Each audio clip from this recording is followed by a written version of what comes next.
একজন নেতৃত্বকে আমরা বিশ্বাস করেছিলাম, জয়রাম মাহাতোকে অত্যন্ত বিশ্বাস করেছিলাম, কারণ আজকে যুব সমাজ সত্যিকারের ওয়ার্ককে ভালোবাসে, আমরা ভালোবাসছি। কিন্তু সেদিন ও যে আসলো আমাদের কি বলে জিদারু তুমি কেন এলে?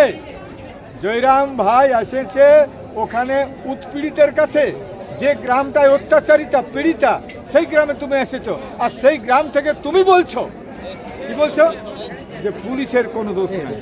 তাহলে এই লোকগুলা কি ঢুকে দিয়েছিল এমনি? ওই লোকগুলো মার খান, একটা ছেলে এখন বললো পুরা মারেছে দাদা,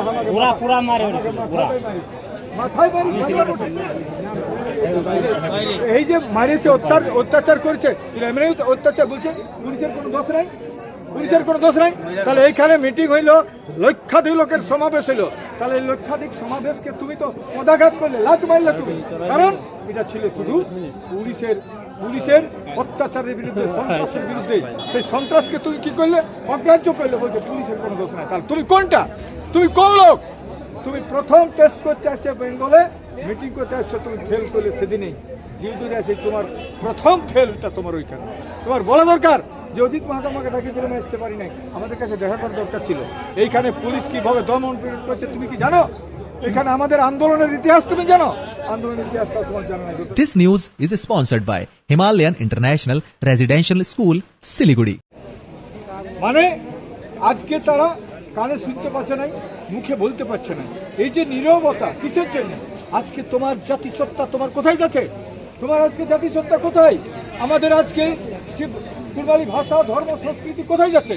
এর জন্যে তুমি দল করো, আমরা বলেছি তুমি দল করো, কিন্তু মনে রাখবে দলের চেয়েও বড় তোমার জাতিসত্তা। এই জাতিসত্তা যদি না থাকে, তোমার ভাষা, ধর্ম, সংস্কৃতি যা থাকে না, বিলুপ্তি। আজকে বিলুপ্তির পথে আমরা।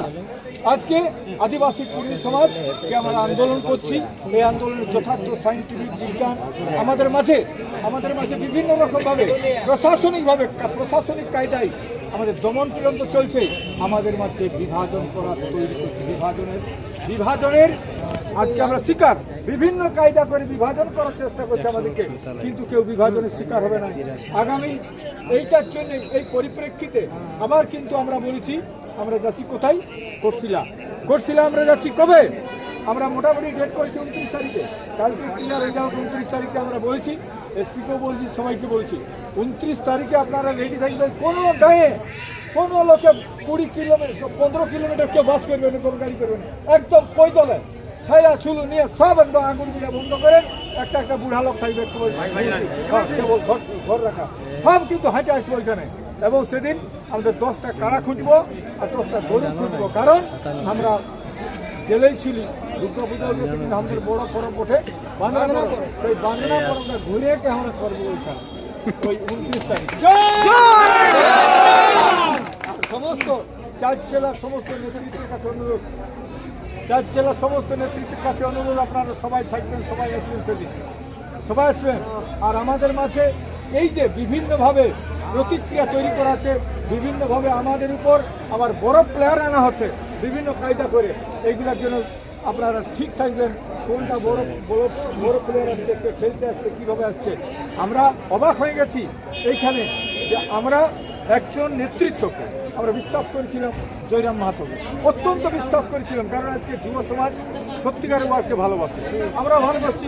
কিন্তু সেদিন ও যে আসলো আমাদের কি বলে জিউদারু তুমি কেন এলে?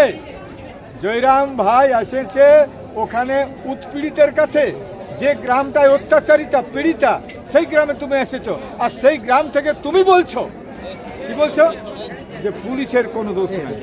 তাহলে এই লোকগুলা কি ঢুকে দিয়েছিল এমনি? ওই লোকগুলো মার খান, একটা ছেলে এখন বললো পুরা মারেছে দাদা, মাথায় মারি, এই যে মারেছে অত্যাচার করেছে এমনি অত্যাচার বলছে, পুলিশের কোনো দোষ নাই, পুলিশের কোনো দোষ নাই। তাহলে এইখানে মিটিং হইলো, লক্ষাধিক লোকের সমাবেশ হইলো, তাহলে এই লক্ষাধিক সমাবেশকে তুমি তো পদাঘাত করলে, লাত মারলে তুমি, কারণ এটা ছিল শুধু পুলিশের অত্যাচারের বিরুদ্ধে, সন্ত্রাসের বিরুদ্ধে। সেই সন্ত্রাসকে তুমি কি করলে? অগ্রাহ্য করলে, বলছে পুলিশের কোনো দোষ নাই। তাহলে তুমি কোনটা? তুমি কোন লোক? তুমি প্রথম টেস্ট করতে আসছে বেঙ্গলে, মিটিং করতে আসছো, তুমি ফেল করলে সেদিনেই যেহেতু আছে তোমার প্রথম ফেলটা তোমার ওইখানে। তোমার বলা দরকার যে অজিত মাহাতো আমাকে ডাকিয়েছিল, আমি আসতে পারি নাই, আমাদের কাছে দেখা করার দরকার ছিল। এইখানে পুলিশ কিভাবে দমন পীড়ন করছে তুমি কি জানো? এখানে আমাদের আন্দোলনের ইতিহাস তুমি জানো? আন্দোলনের ইতিহাসটা তোমার জানো না, তো না জানার লোককে তুমি ঢুকে যাচ্ছ। আর তুমি কে কে তোমাকে কোন মানে তোমাকে কি করছে, কোনটা কি বলাছে, কে কি বলাছে সেটা তুমি শিকার হয়ে যাচ্ছ।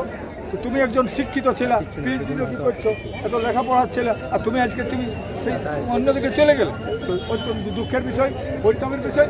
এখন কথা হচ্ছে কে কি কোনটা করবে, কে বড় প্লেয়ার কাকে না হবে, এটার জন্য রেডি থাকো। আদিবাসী কুর্মী সমাজ আছে, থাকবে, এবং আদিবাসী কুর্মী সমাজ ছাড়া পরিষ্কার কথা আগামী দিনে কুর্মী আন্দোলন আগাতে পারে নাই। প্রত্যেকটা আন্দোলনের নেতৃত্বকে আমরা দেখছি, যারা মাঝ রাস্তায় ওরা বিভিন্নভাবে বিভাজনের শিকার হচ্ছে, এবং রাজনীতি থেকে সাবধান। এখানে আমরা বলেছি আজকে বিজেপির নেতৃত্ব আছে কুর্মী, তারা আজকে একটা আওয়াজ তুলে নাই, এখানে সিপিএম এর কর্মী নেতা একটা আওয়াজ তুলে নাই। টিএমসি তো ঘোর ঘুমাচ্ছে ওরা তো একটা কথা আওয়াজ তুললো নাই।